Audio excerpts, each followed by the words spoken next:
नमस्कार दोस्तों, केमिस्ट्री साला चैनल में आपका स्वागत है। आज का मेरा यह वीडियो पी ब्लॉक एलिमेंट्स है एंड पार्ट इज 19 एंड सब topic is group 17 elements and in group 17 elements reactivity towards hydrogen, oxygen, halogen and it is also called interhalogen compound and metal. So friends, we see one by one, right? So first of all, reactivity towards hydrogen. तो बच्चों group 17 elements reacts with hydrogen to form compound like HX, right? Where X is halogen and H is hydrogen. So यहाँ थोड़ा मैं लिख देता हूँ reactivity towards hydrogen, right. So HX तो क्या क्या बनेगा बच्चों, देखना है, ध्यान से देखना है। HF बनेगा, HCl बनेगा, HBr बनेगा, HI बनेगा। और भी तो देखो, ये सारे एसिड्स हैं। क्या है भाई? ये सारे एसिड्स हैं, है ना। एसिड्स यूज करते हो, HCl यूज करते हो। अब थोड़ा यहाँ पे मैं ये सिखाना चाह रहा हूँ कि थोड़ा बॉन्ड लेंथ की बात करो। The bond length of HF is a smaller because the size of fluorine is a smaller. Bond length between H and Cl that is slightly larger than HF, थोड़ा साइज बड़ा है Cl का। तो ऐसे ही bond length क्या होगा, बढ़ता जाएगा ना, बॉन्ड लेंथ बढ़ता जाएगा भाई। ये बहुत अच्छी बात है। देखो, ये बॉन्ड लेंथ इंक्रीज हो रहा है जी, ये बॉन्ड लेंथ क्या हो रहा है, इंक्रीज हो रहा है। हम इसको अगर लिखते हैं कि बॉन्ड लेंथ इंक्रीजेज, ठीक है, इंक्रीजेज, तो बॉन्ड डिसोसिएशन इंथैल्पी क्या होगा भाई? सो बॉन्ड डिसोसिएशन इंथैल्पी क्या होगा? बॉन्ड डिसोसिएशन इंथैल्पी डिक्रीजेज, ठीक है बच्चों, डिक्रीज होगा। ये हमेशा याद रखना है, ग्रुप वाइज कोई भी रीजनिंग करना हो तो इसी तरह से सोचना है। अब देखो, बॉन्ड डिसोसिएशन एनर्जी डिक्रीज होगा, मीन्स कम एनर्जी से ही ये बॉन्ड ब्रेक हो जाएगा और H प्लस आयन निकल सकता है। इसमें थोड़ा ज्यादा एनर्जी लगेगा to release H plus ion, इसमें और ज्यादा लगेगा, इसमें सबसे ज्यादा लगेगा।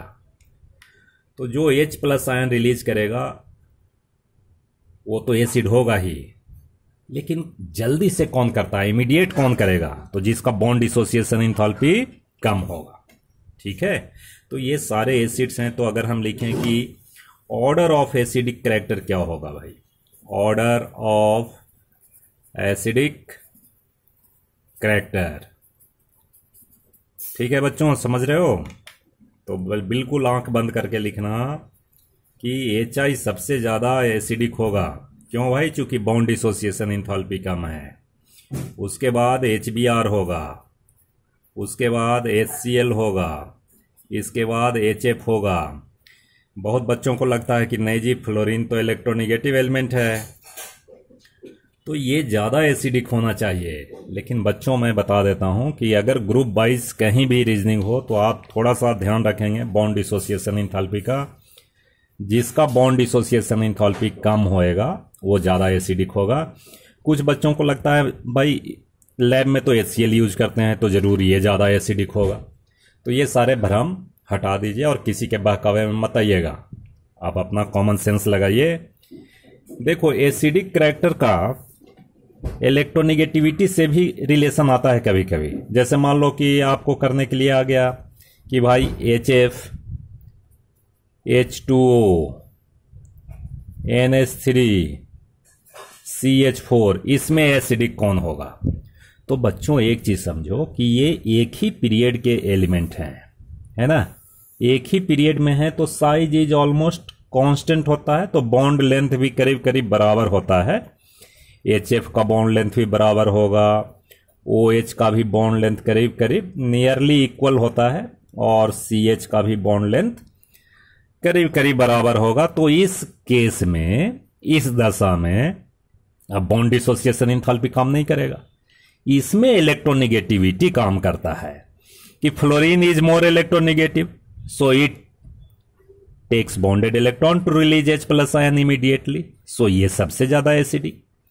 उसके बाद इसका इलेक्ट्रोनेगेटिविटी कम होता है तो ये थोड़ा कम एसिडिक होगा, इसका और भी कम होता है तो ये और कम होगा। तो इस तरह से इसमें ऑर्डर आएगा।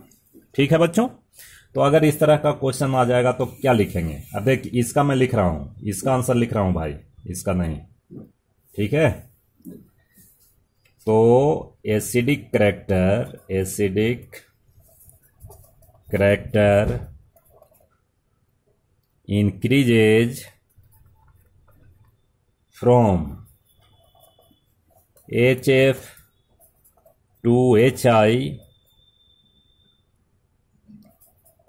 due to decrease in bond dissociation enthalpy. Bond dissociation enthalpy. ठीक है बच्चे, enthalpy, bond dissociation enthalpy as bond length increases, लिख सकते हो, bond length increases down the group. ठीक है भाई, तो इतनी बात समझ आ गई। चलिए अब इसी में एक चीज और देखिए, एक चीज और देखना है। नंबर 2 देखो, पॉइंट डाल देते हैं। रिड्यूसिंग करैक्टर,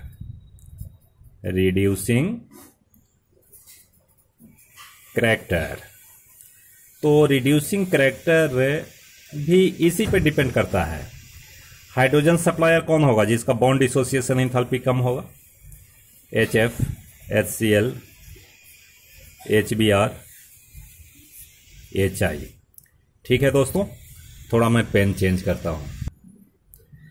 इसमें हाइड्रोजन का सप्लाई सबसे ज्यादा कौन करेगा? HI करेगा, उसके बाद HBr, उसके बाद HCl, यानी totally depends on bond dissociation enthalpy. So हम लिख सकते हैं कि reducing nature increases down the group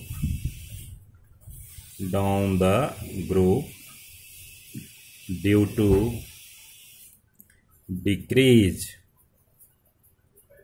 in bond dissociation enthalpy। ठीक है दोस्तों, इतनी बात समझ आई। अब इसी में एक चीज और सीख लो, एक चीज और सीखो, बड़ा बढ़िया रहेगा। देखिए, एक चीज और सीखना है, तो ऐसे सीखते चलते हैं। केमिस्ट्री बहुत ही आसान है भाई, इसीलिए तो मैंने भी पढ़ा यही chemistry. Number 3, MP and BP बताना क्या होगा। MP एंड BP सोचकर बता। जैसे मान लो HF है, HCl है, HBr है, HI है, आपको कहा जाए कि बताइए इसमें MP-BP कैसे होगा। कहीं भी MP-BP की बात आती है दोस्तों, तो आप याद रखिए H बॉन्डिंग को याद कीजिए, ठीक है ना। उसके बाद डाइपोल डाइपोल इंटरेक्शन याद कीजिए, डाइपोल डाइपोल इंटरेक्शन, ठीक है। और उसके बाद van der Waals force of attraction, ये याद कीजिए। तो बॉन्ड हाइड्रोजन बॉन्डिंग जिसमें होगा उसका बॉइलिंग पॉइंट ज़्यादा होएगा, उसके बाद डाइपोल डाइपोल में कम होगा, उसके बाद सबसे कम van der Waals force of attraction में होगा, ठीक है दोस्तों। तो अब देखिए HF में, HF the most electronegative element. So HF में क्या होता है, there is intermolecular hydrogen bonding. क्या बनता है जी? इंटरमोलिकुलर हाइड्रोजन बॉन्डिंग बनता है। MP-BP इसका ज्यादा होगा। HCl में डाइपोल डाइपोल इंटरेक्शन है भाई, ये डाइपोल डाइपोल इंटरेक्शन इसमें है। It is not capable to form hydrogen bonding because electronegativity of chlorine is less than nitrogen. तो इसमें डाइपोल डाइपोल इंटरेक्शन होगा, इसमें डाइपोल डाइपोल होगा, और इसमें क्या होगा भाई, एच बॉन्डिंग होगा। अरे बात समझ। तो एक तो क्वेश्चन आ गया कि HF का जो है HF का मेल्टिंग पॉइंट ज़्यादा होगा, यानी order of MP and BP। अब क्या हो जाएगा बताओ, HF का सबसे ज़्यादा होगा, नहीं HCl से ज़्यादा होगा। अब इसके बाद देखो HBr में अब साइज बड़ा हो जा रहा है, तो वंडरवाल फोर्स ऑफ अट्रैक्शन भी इसमें बढ़ना शुरू होगा, तो फिर HBr का हो जाएगा जी, फिर उसके बाद HI का हो जाएगा। तो इस तरह से मेल्टिंग पॉइंट बॉइलिंग पॉइंट को हम लोग पता करते हैं। देखो कभी कभी क्वेश्चन क्या आ जाता है कि हम देखे हैं ऐसा क्वेश्चन आता है भाई, कोई टीचर बड़ा होते हैं भाई, बच्चों को परेशान करते हैं, कहते हैं हाँ जी HF में भी हाइड्रोजन बॉन्डिंग है, H2O में भी हाइड्रोजन बॉन्डिंग है, दोनों में है, बोथ हैविंग हाइड्रोजन बॉन्डिंग, ठीक है। और ये ज़्यादा इलेक्ट्रोनिगेटिव है, इलेक्ट्रोनिगेटिव है ना, और ये कम है इलेक्ट्रोनिगेटिव, ये लेस। लेकिन इसका जो बॉइलिंग पॉइंट है H2O का ज़्यादा है, but boiling point of H2O is more. अब यहाँ दिमाग घूमने लगता भाई, अरे यार ये क्या हो गया, तो इलेक्ट्रोनिगेटिविटी है तो स्ट्रॉन्ग बॉन्ड बनेगा ना, हाइड्रोजन बॉन्ड, और दिमाग थोड़ा सा घूमता है। घूमने मत दो, एंजॉय करो, माइंड घूमता है तो एंजॉय करो। अब देखिए HF में दो मॉलिक्यूल के बीच एक हाइड्रोजन बॉन्ड बन रहा है, ये बन रहा है ना, बोलो बन रहा है, बोलना ही पड़ेगा, यहां तो हो नहीं तुम लोग। H2O में आप देखो O H H, इधर कर लीजिए H O H minus, this is plus, this is plus, this is plus, delta plus, तो एक तो यहां हाइड्रोजन बॉन्डिंग बन गया। आप देखो दूसरे से भी तो बन सकता है भाई, ये delta plus delta plus delta minus, यहां भी एक हाइड्रोजन बॉन्डिंग है, एक हाइड्रोजन बॉन्डिंग इधर भी पॉसिबल है। यानी एक मॉलिक्यूल को फ्री करने के लिए, एक मॉलिक्यूल को फ्री करने के लिए देखो तो एक बॉन्ड, दो बॉन्ड, तीन बॉन्ड को ब्रेक करना पड़ेगा, ठीक है। तो तीन बॉन्ड को तो ज़्यादा लगेगा, टेम्परेचर तो ज़्यादा लगेगा ना, हीट ज़्यादा लगेगा, और इसमें एक मॉलिक्यूल को फ्री करने के लिए दो को ब्रेक करना पड़ेगा, क्यों जी, दो को करना पड़ेगा, इसको और इसको, तो इसमें हीट कम लगेगा तो बॉइलिंग पॉइंट कम होएगा, और इसमें बॉइलिंग पॉइंट ज़्यादा होएगा, ठीक है बच्चों। तो नंबर ऑफ, ऐसा लिखते हैं कि number of H bonding in water is more then HF, so boiling point of H2O is more than HF, ठीक है, बात समझ आई? अरे भाई एकदम समझ आएगा, चिंता मत करो। सेकंड देखो, रिएक्टिविटी टुवर्ड्स ऑक्सीजन। तो बच्चों ऑक्सीजन के साथ भी बहुत सारे कंपाउंड बनाते हैं, हमें ज़्यादा टेंशन नहीं लेना है इसमें। कुछ ऑक्साइड्स मैं दिखाता हूँ, जैसे oxides of chlorine OF2 O2F2 बनता है, जो कि मैंने पहले भी बताया था, और इसमें फ्लोरीन की ऑक्सीडेशन स्टेट हमेशा -1 होती है भाई, -1 याद रखना। ऑक्सीजन की चेंज हो जाएगी। Oxide of chlorine Cl2O, ClO2, Cl2O6 इस तरह इसलिए बनता है कि इसमें ये vacant orbitals D orbitals chlorine में प्रेजेंट होते हैं, so it can expand its oxidation state and one more oxide is Cl2O7। उसके बाद ऑक्साइड्स ऑफ ब्रोमीन, इसमें देखो Br2O, BrO2, BrO3 ये सारे बनते हैं, थोड़ा दिमाग में रखना है, ऐसा कोई बहुत बड़ी बात नहीं है। Oxides of iodine I2O4, I2O5, I2O7, so these are the oxides of group 17। अब इसके बाद नेक्स्ट बच्चों देखो रिएक्टिविटी टुवर्ड्स हैलोजन। देखो हैलोजन है और हैलोजन के साथ ही रिएक्टिविटी हो रही है, तो इसको हम इंटर हैलोजन कंपाउंड भी बोलेंगे। इंटर मीन्स हैलोजन और हैलोजन के साथ कंपाउंड बनाना। क्यों बनाता है इंटर हैलोजन कंपाउंड? तो रीजन इसका ये चीज है बच्चों कि एक तो as we move from top to bottom ionisation enthalpy decreases.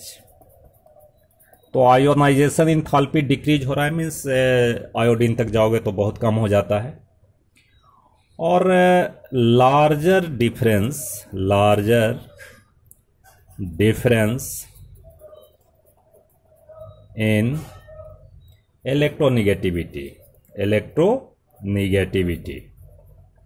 ठीक है दोस्तों, तो ये जो दो रीजन है इसके कारण ये इंटर हैलोजन कंपाउंड बनाता है, और इसमें बहुत सारे टाइप्स बनाते हैं जो कि आपको समझना है। देखो एक तो टाइप है एक्स डैश टाइप, ठीक है, एक्स डैश टाइप बनाता है, एक्स डैश 3 टाइप बनाता है, एक्स डैश 5 टाइप बनाता है एंड एक्स डैश 7 टाइप बनाता है। वेयर एक्स जो होता है लार्जर एटम होगा जी, लार्जर एटम होगा, और एक्स डैश जो होगा ये स्मॉलर होगा, लेकिन हैलोजन से ही होगा, स्मॉलर एटम्स होगा। और ये ऑक्सीडेशन स्टेट +1 पे बना रहा है, यहाँ +1 oxidation state, +3 oxidation state, +5 oxidation state, +7 oxidation state. ठीक है, अब देखो हर एक टाइप का मैं लिख रहा हूँ कि हर एक टाइप में कैसे कैसे बनाते हैं। जैसे मान लीजिए सबसे पहला एक्स डैश टाइप में कौन कौन से कंपाउंड बनाते हैं वो मैं लिख रहा हूँ। इसमें बनाएगा ClF बनाएगा, BrF बनाता है, IF बनाता है, BrCl बनाता है, ICl बनाता है, IBr बनाता है। ये सारे इंटर हैलोजन कंपाउंड हैं। इनका शेप स्ट्रक्चर बाद में बात करेंगे, एक वीडियो उस पर भी आपको दिया हुआ है, ऐसे आप देख सकते हैं। एक्स-3 इसमें देखो, इसमें आपका बहुत सारे हैं compound, ClF3, BrF3, IF3, ICl3, ये सारे बनाते हैं। ठीक है बच्चों, X-5 टाइप में इसमें आपका IF5 बनाएगा, IF5, BrF5 बनाएगा, ClF5 बनाएगा। F देखो इलेक्ट्रोनिगेटिविटी ज़्यादा है इसलिए बनाता है।